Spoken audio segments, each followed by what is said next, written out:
Imagine floating alone in your itty-bitty spacecraft, venturing into the cosmic abyss. Suddenly, a sound reverberates through your ship, and it's a knock. Meet Yang Liwei, China's trailblazing astronaut. In 2003, he embarked on his maiden spaceflight, and guess what? The universe played ding-dong ditch with him.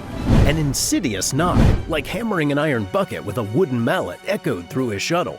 But wait, isn't space silent? Liwei squinted out the porthole, hoping to catch the interstellar prankster red-handed. Alas, nothing.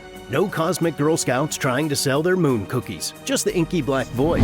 Back on Earth, he tried to recreate the eerie knocking for experts, but alas, the sound eluded him, slipping through his fingers like stardust. Spookier still, other Chinese astronauts reported similar phantom knocks during their space flights in 2005 and 2008. Next time you stargaze, keep an ear out. Maybe the universe likes to play hide and seek with its favorite astronauts. Thanks for watching. Don't forget to like, comment, and subscribe.